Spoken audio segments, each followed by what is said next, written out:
lingkod sa bawat Pilipino at magbibigay ng tamang impormasyon para sa tahimik at maayos na Pilipinas. Police News Network, alagad ng batas, tagapagtaguyod ng balitang pulis, sandigan ng mamamayan, patnubay ng katotohanan. La Campo Crame, maghahatid ng pinakahuling kaganapan at nagbabagang balita. Ito ang PNN Police News Network. At ngayon, ang inyong mga tagapagbalita. Magandang araw, Bagong Pilipinas. Kami ang inyong alagad ng batas, tagataguyod ng balitang pulis. Patrolman Regan Robles mula sa PNP Aviation Security Group. At Patrolwoman Ronaldine Tanggiak mula sa Regional Mobile Force Battalion ng NCRPO, maghahatid sa inyo ng tamang balita, kwento ng pulis at serbisyo para sa mamamayan. At ito ang PNP News Online. Ang pangunahing balita ng Police News Network, alagad ng batas, tagataguyod ng balitang pulis.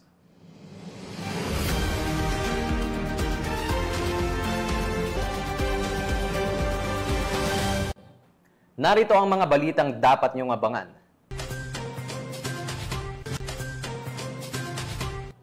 Mahigit 3 milyong pisong halaga ng shabu nasabat sa high-value individual sa South Cotabato.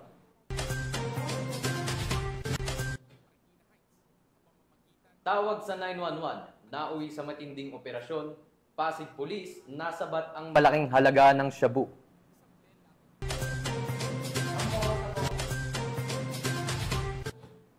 At top 2 regional most wanted person sa kasong murder arestado sa Antique.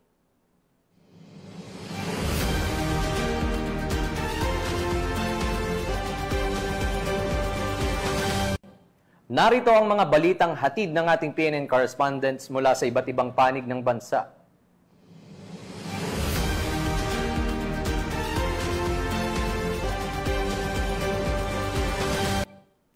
Simulan natin ang balita mula sa bahagi ng Luzon.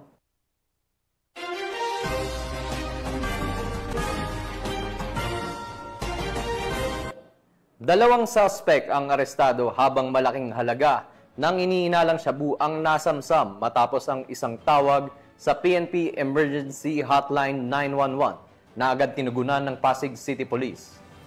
Binagyang diin ng pulisya ng malaking tulong ang aktibong pakikiisa ng publiko sa pamamagitan ng paggamit ng Hotline 911 na nagsisilbing epektibong daan para sa mabilis na pagtugon ng mga otoridad laban sa kriminalidad. Patrolwoman Renan Jade Gravera sa balita.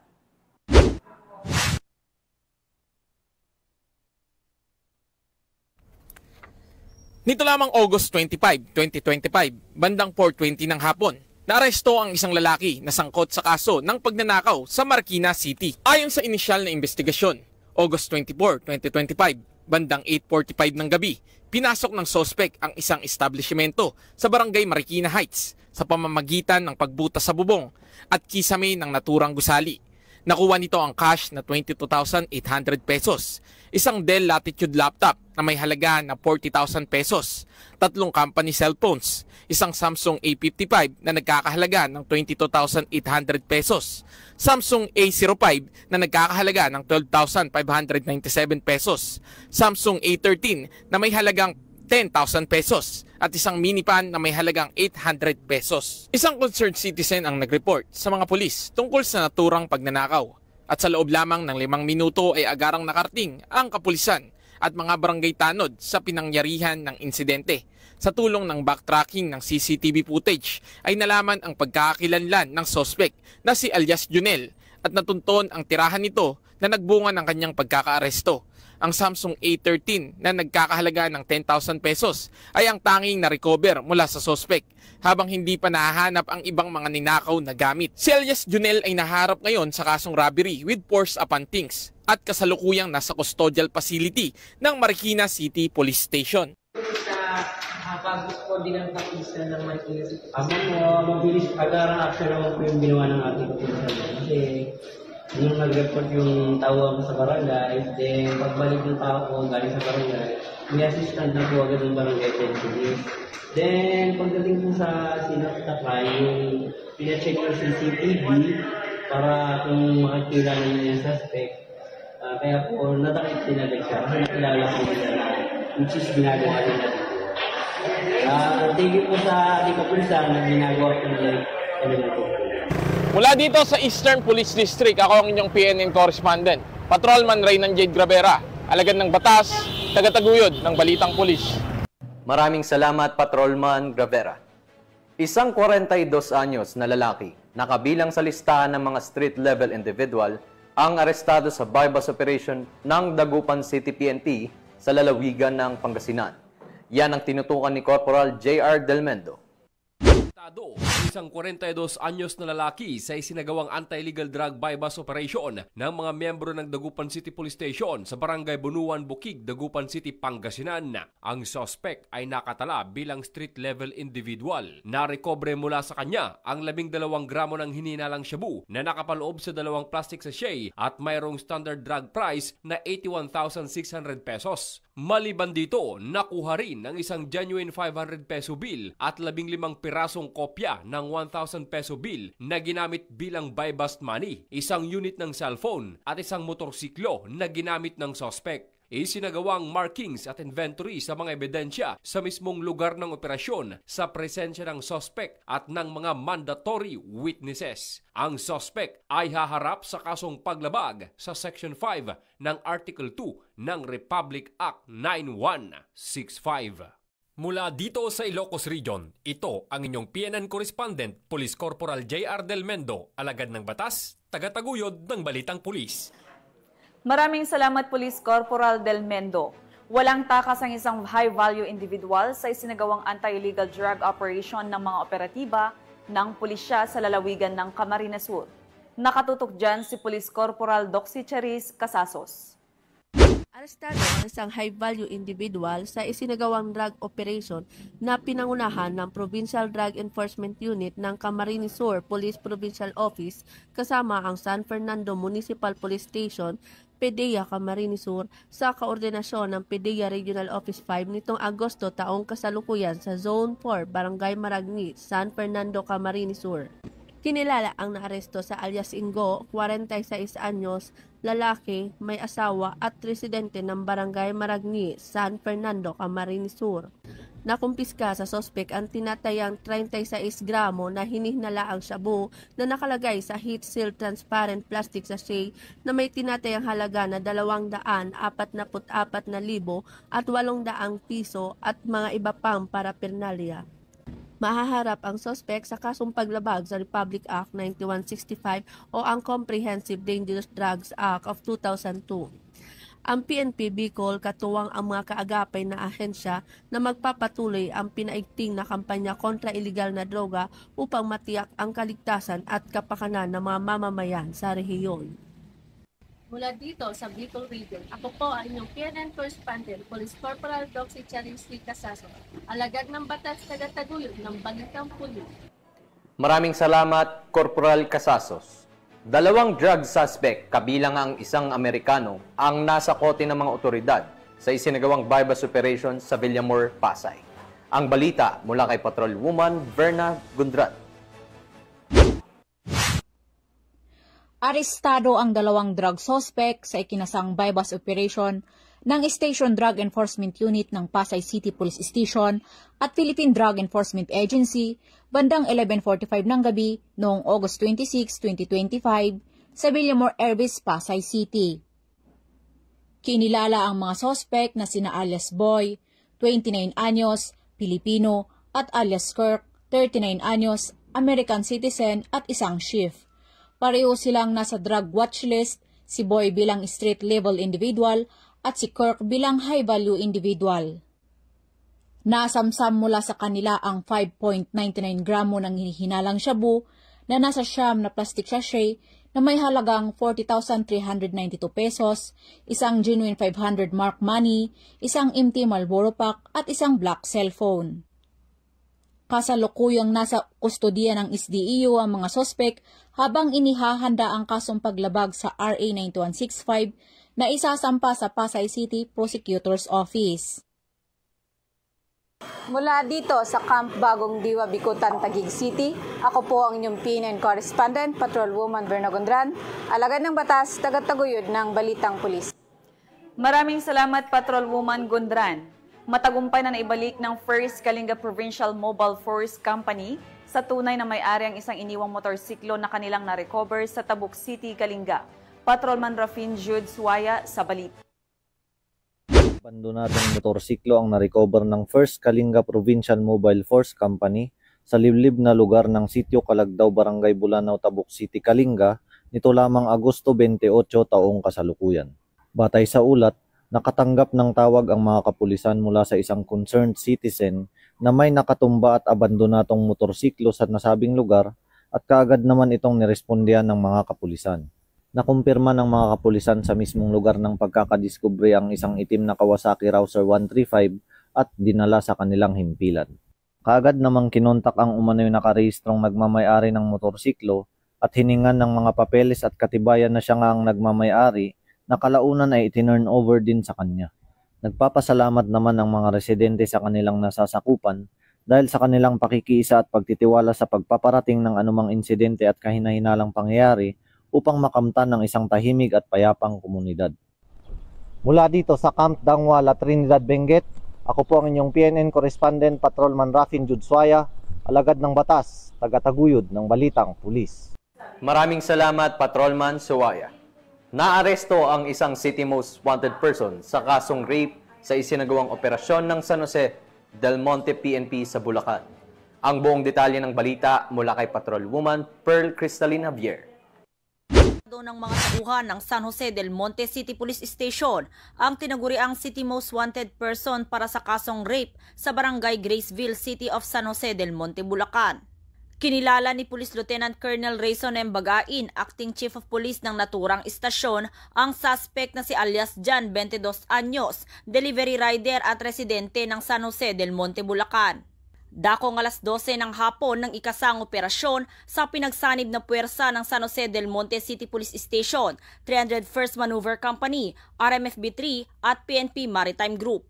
Isinilbi ang warrant of arrest para sa kasong rape na inisyu ni Honorable Maria Cristina Jeronimo Wanson, presiding judge ng Regional Trial Court Branch 5 San Jose del Monte, Bulacan, na walang inirekomendang piyansa. Kasalukuyang nasa kustodiya ng otoridad ang suspect para sa dokumentasyon at wastong disposisyon. Patuloy na isinasagawa ng Bulacan PNP sa pangunguna ni Police Colonel Angel L. Garciliano, Provincial Director ng Bulacan Police Provincial Office, ang serye ng mga operasyon bilang bahagi ng pinaigting na kampanya laban sa lahat ng anyo ng kriminalidad upang mapanatili ang kaayusan at masiguro ang kaligtasan ng bawat mamamayan sa kanilang nasasakupan. Mula dito sa Bulacan Police Provincial Office, ako ang inyong PNN correspondent, Patrolwoman Pearl Cristalina Javier, alagad ng batas, tagataguyod ng Balitang Pulis. Maraming salamat, Patrolwoman Javier. Inaresto ng mga operatiba na Nagcarlan Municipal Police Station ang rank 2 most wanted person sa lalawigan ng Laguna na naharap sa kasong homicide. Nakibalita dyan si Patrolwoman Priscel May Urbano. Rank 2 most wanted person sa lalawigan ng Laguna, arestado ng mga operatiba ng Nagcarlan Municipal Police Station sa Barangay Bangka-Bangka, Nagcarlan, Laguna. Kinilala ang suspect na si alias Ed, residente ng Liliw, Laguna. Nahuli ang suspect sa bisa ng warrant of arrest para sa kasong homicide na may inirerekomendang piyansang nagkakahalaga ng 120,000 pesos. Samantala, kasalukuyang nasa kustodiya ng Nagcarlan Municipal Police Station ang nahuling suspect habang inihahanda ang kaukulang proseso para sa kanyang kaso. Mula dito sa PRO Calabarzon, ako ang inyong Police News Network correspondent, Patrolwoman Priscel May Urbano, alagad ng batas, tagataguyod ng Balitang Pulis. Maraming salamat, Patrolwoman Urbano. Sa patuloy na pagbibigay ng kaalaman sa tamang paggamit ng ating mga kakalsadahan at mga batas na pinapatupad dito, isang Road Safety Education Seminar ang isinagawa ng PNP Highway Patrol Group sa Barangay Tinigibian, Puerto Princesa, Palawan. Magbabalita dyan si Patrolman Mark Roland Feliciano. 250 partisipante ang dumalo sa isinagawang seminar ng HPG Mimaropa patungkol sa Defensive Driving at Road Safety Education Seminar sa mga freshman students ng Palawan State University sa PSU Campus sa Barangay Tinigiban, Puerto Princesa City, Palawan nitong nakarang araw. Pinangunahan nga ito ng mga tauhan ng HPG Palawan sa pangunguna ng kanilang provincial officer na si Police Major Randy S. Sibal sa ilalim ng pamumuno ng kanilang regional chief na si Police Colonel Christian B. De La Cruz. Lubos naman ang pasasalamat ng mga estudyante at guro sa ibinahaging kaalaman ng HPG na magagamit nila sa pang-araw-araw na pagpasok sa eskwelahan at pag-uwi sa kanilang mga tahanan. On behalf of Palawan State University, maraming salamat po sa HPG for the advocacy that you have. Thank you because our students learned a lot and this would really help also the traffic here inside the school campus. Thank you very much, HPG. Ang mga ganitong aktibidad ay daan upang makaiwas ang ating mga kababayan sa mga aksidente na nagaganap sa ating mga lansangan at madagdagan ang kanilang kaalaman sa mga batas na ipinatutupad sa ating mga kalsada at maituro ang disiplina sa tamang paggamit nito. Paraan din ito upang mas maimulat ang bawat isa sa kahalagahan ng mga ganitong usapin, mapa-estudyante, guro o simpleng mamamayan. Ang kaayusan at kaligtasan ng bawat kalsada ay nagmumula sa kaalaman at disiplina sa tamang paggamit nito. Bilang Guardian of the Highways, magpapatuloy ang HPG sa pagpapalaganap ng importansya ng road safety at pagsunod sa mga batas trapiko sa ating mga kakalsadahan. Kami ang Highway Patrol Group, ang kakampi nyo sa kalsada na patuloy na magbibigay ng serbisyong HPG dahil dito sa ating bagong Pilipinas. Ang gusto ng pulis, ligtas ka. At sa iba pang balitang serbisyong HPG, tumutok lamang sa aming YouTube channel at Facebook page na Police News Network. Mula sa tanggapan ng kakampi nyo sa kalsada, ako po si Patrolman Mark Roland Feliciano para sa Police News Network, alagad ng batas, tagataguyod ng balitang pulis. Maraming salamat, Patrolman Feliciano. Matagumpay na naisagawa ang Southern Isabela Barangay Peacekeeping Action Team Summit 2025 kung saan mahigit 1,200 na miyembro mula sa iba't ibang bayan sa Southern Isabela ang lumahok.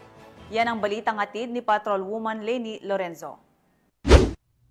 Matagumpay na naisagawa ang Southern Isabela Barangay Peacekeeping Action Teams Summit 2025 na may temang Bayanihan for Protection, Action and Transformation in Security sa Etxague Evacuation Center, Barangay San Fabian, Etxague, Isabela, nito lamang ika-27 ng Agosto taong kasalukuyan.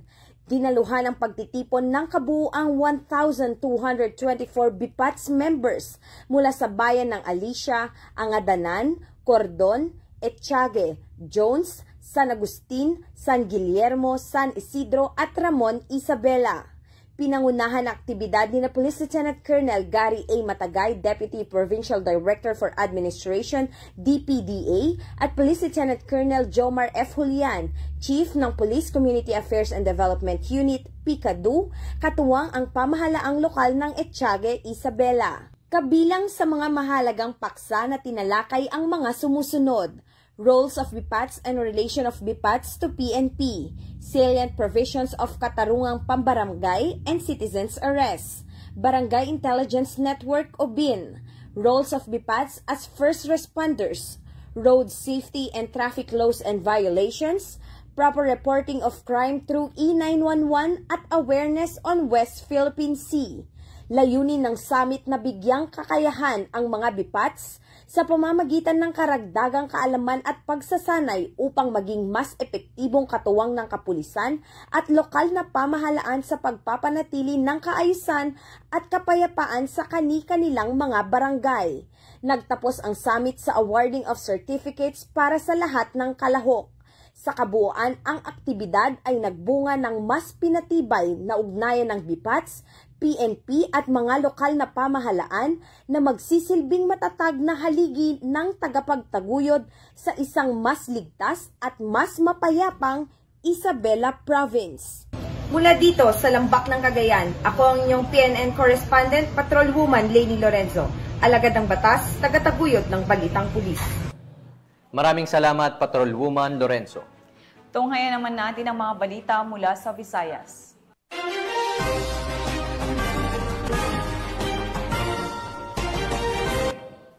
Tinatayang mahigit kalahating milyong pisong halaga ng hinihinalang shabu ang nasamsam ng kapulisan sa ikinasang operasyon sa Barangay La Paz, Iloilo City. Patuloy naman ang kampanya ng PNP laban sa iligal na droga at nananawagan sa publiko na makipagtulungan upang mapanatili ang kapayapaan at kaayusan sa lungsod. Nakatutok dyan si Patrolwoman Lynette Sablon.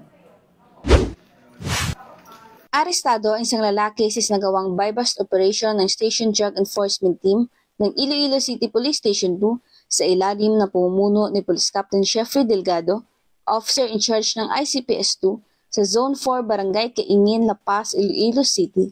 Nito lamang 28 ng Agosto taong kasalukuyan. Kinilala ang suspect na si alias Aching, 32 taong gulang, isang construction worker, may asawa at 2 anak at residente ng naturang lugar. Nabili kay alias Toto Aching ang isang sachet na inihinalang shabu gamit ang 3,100 pesos na buy-bust money. Na-recover din mula sa suspect ang 6 sachet na inihinalang shabu na nakalagay sa isang black plastic box, isinilid sa maliit na brown envelope at nakabalot ng face mask na kulay itim. Tinatayang aabot sa higit kumulang 75 gramo ang buong bigat na nasamsam na iligal na droga na may halagang tinatayang 510,000 pesos base sa standard drug price. Kasalukuyan na sa kustudiya ng ICPS 2 ang suspect para sa dokumentasyon at naharap sa kasong paglabag sa Republic Act 9165 o ang Comprehensive Dangerous Drugs Act of 2002. Patuloy na ipinapakita ng PNP ang kanilang dedikasyon sa paglaban sa iligal na droga para sa kapayapaan at seguridad ng bawat mamamayan. Mula rito sa Western Visayas, ako ang PNN Correspondent, Patrolwoman Lynette Sablon, alagad ng batas, tagataguyod ng Balitang Pulis.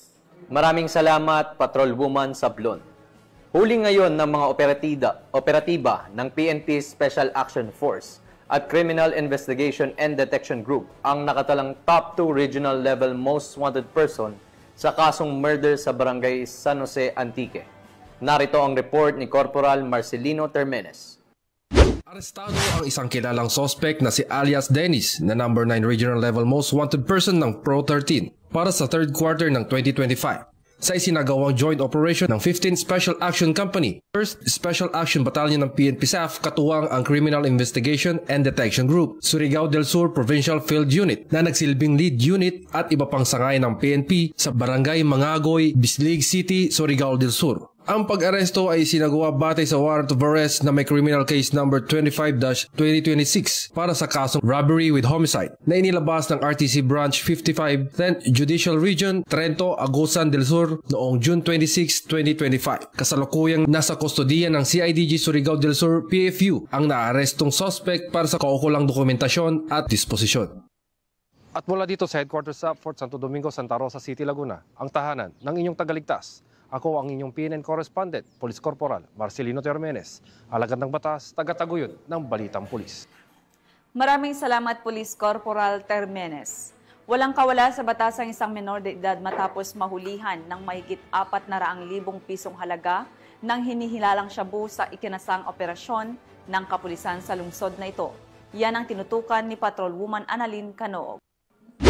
Higit 400K na halaga na ininalang shabu mula sa isang minor de edad sa nilunsad na buy-bust operation sa Lodo Cemetery, Barangay Careta, Cebu City nito lamang Miyerkules, ika-27 ng Agosto sa taong kasalukuyan. Kinilala ni Police Colonel Enrico Figueroa, Acting City Director ng Cebu City Police Office ang suspect na si alias Akin, 15 taong gulang, residente ng Sitio Kalapukan, Barangay Careta, Cebu City. Dakong alas 3:20 ng hapon na magsagawa ng buy-bust operation ng mga partiba na kung saan na-arresto ang nasabing suspect. Nakuha mula sa suspect ang 11 pakete na hinalang shabu na aabot sa 65 na gramo at may standard drug price na 442,000 pesos. Itim na bag na ginamit bilang lagay ng mga illegal na droga at buy-bust money. Agad nilala ang suspect sa Cebu City Police Office Custodial Facility para sa dokumentasyon at tamang disposisyon. Patuloy ang maigting na kampanya ng kapulisan laban sa illegal na droga bilang bahagi ng advokasya para sa saligtas at maayos na pamayanan sa ilalim ng bagong Pilipinas. Mula dito sa Cebu City, ako yung PNN Correspondent, Patrolwoman Annalyn N. Canoog, alagad ng batas, tagataguyod ng Balitang Pulis. Maraming salamat, Patrolwoman Canoog. Arestado ng mga otoridad ang top 5 city most wanted person na sangkot umano sa illegal na droga sa isinagawang operasyon sa Barangay 25 Paterno Extension, Tacloban City. Patrolwoman Camberley Flores, ibalita mo. tinaguriang top 5 city most wanted person sa kasong paglabag sa RA 9165 matapos mapasakamay ng mga autoridad sa Barangay 25 Paterno Extension, Tacloban City. Bandang alas 11:47 ng gabi nang maaresto ang akusado ng mga tauhan ng Tacloban City Mobile Force Company kasama ang 805th Maneuver Company Regional Mobile Force Battalion 8 at Headquarters Regional Maritime Unit 8 sa bisa ng warrant of arrest para sa kasong paglabag sa RA 9165 o Comprehensive Dangerous Drugs Act of 2002 na walang inirekomendang piyansa. Ang akusado ay dinala sa Tacloban City Police Office para sa kaukulang dokumentasyon at tamang disposisyon. Ang matagumpay na operasyon ng Tacloban City PNP laban sa mga taong may pananagutan sa batas ay bunga ng pinaigting na pakikipagtulungan at suporta ng mamamayan para mapanatiling payapa at maayos ang komunidad. Dahil sa bagong Pilipinas, ang gusto ng pulis, ligtas ka. Mula dito sa Eastern Visayas, ako ang inyong PNN correspondent, Patrolwoman Flores, alagad ng batas, tagataguyod ng Balitang Pulis. Maraming salamat, Patrolwoman Flores. Narito naman ang mga balita mula sa bahagi ng Mindanao.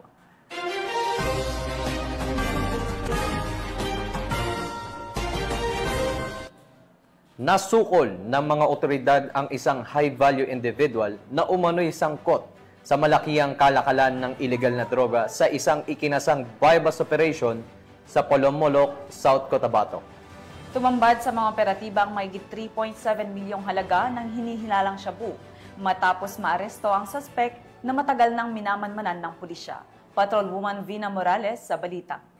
Nasabat ng mga operatiba ang mahigit 3.7 milyong halaga ng shabu sa isang high-value individual sa isinagawang drug buy-bust operation sa tapat ng Silway 8 Elementary School, National Highway, Purok Maligaya, Barangay Silway, Polomolok, South Cotabato.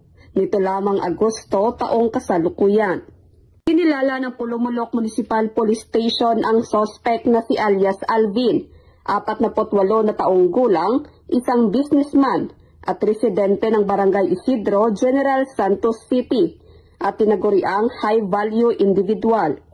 Sa pangunguna ng Regional Police Drug Enforcement Unit 12, kasama ang Polomolok MPS at iba pang mga operatiba, ay isinagawa ang naturang operasyon na nagresulta ng pagkakumpiska ng kabuuang 11 na plastic transparent sachet na pinaghihinalaang shabu mula sa suspect na may bigat na 550 na gramo at may standard drug price na 3,740,000 pesos.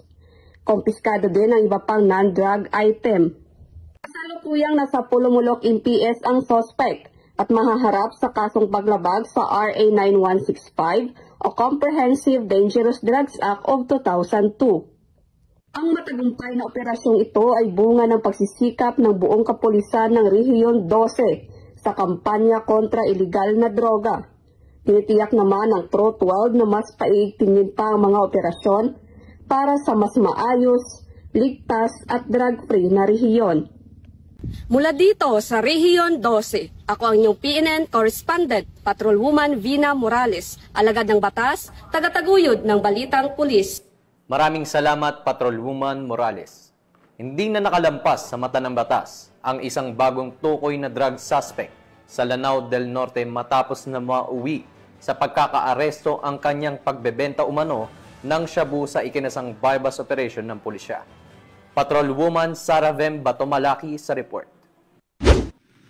Arestado ang isang newly identified drug suspect sa isinagawang joint bypass operation ng Provincial Drug Enforcement Unit Lanao del Norte PPO, Provincial Intelligence Unit, katuwang mga kapulisan ng Kapatagan Municipal Police Station sa poblasyon Kapatagan, Lanao del Norte. Kinilala ni Police Colonel Leo Swa, Acting Provincial Director ng Lanao del Norte PPO, ang drug suspect na si alias Saddam, 35 taong gulang, lalaki, may asawa, residente ng nasabing lugar. Sa ikinasang joint buy-bust operation ng mga operatiba ay nagresulta sa pagkakakumpiska ng mga pakete ng hinihinalang shabu na may bigat na 7.4 grams at may standard drug price na 50,320 pesos, isang 500 peso bill na ginamit bilang buy-bust money at iba pang mga drug paraphernalia.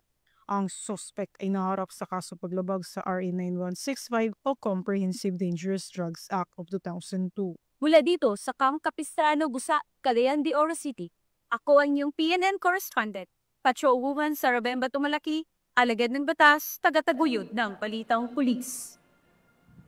Maraming salamat, Patrolwoman Bato Malaki. Sa isang operasyon sa Barangay Maa, Davao City, bumagsak sa kamay ng mga alagad ng batas ang isang personalidad na kabilang sa listahan ng top 7 city high-value individual.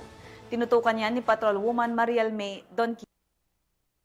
Arestado ang isang high-value individual na kabilang sa top 5 city-level drug personality matapos ang isinagawang bypass operation ng Maa Police Station nitong ika-28 ng Agosto taong kasalukuyan sa Purok 31-B, New Washington Village, Barangay Maa, Davao City. Kinilala ang suspect na si alias Bunoy, 35 anyos, isang construction worker at residente ng Barangay 76-A, Davao City. Nasamsa mula sa suspect ang siyam na maliliit na pakete ng hinihinalang shabu na may kabuuang bigat na 8 grams at tinatay ang standard drug price na 54,400 pesos.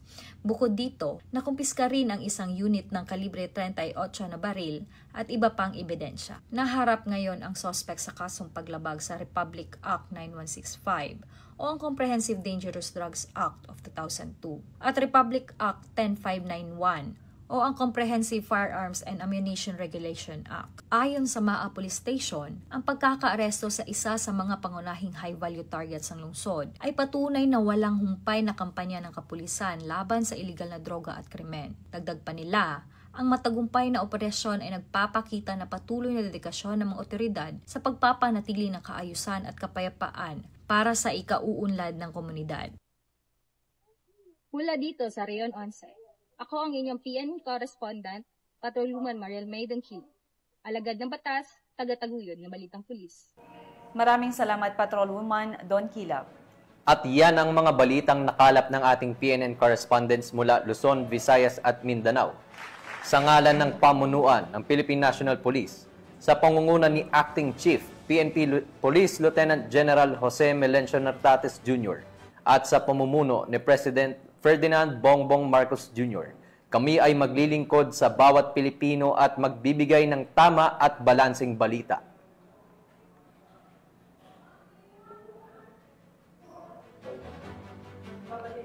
Mula rito sa tanggapan ng tagapag-ugnay ng Pambansang Pulisya, kami ang inyong alagad ng batas, taga-taguyod ng Balitang Pulis, Patrolman Regan Robles mula sa PNP Aviation Security Group, at Patrolwoman Ronelyn Tanggiak mula sa Regional Mobile Force Battalion ng NCRPO, maghahatid sa inyo ng tamang balita, kwento ng pulis at serbisyo para sa mamamayan. At ito ang PNP News Online. Ang pangunahing balita ng Police News Network.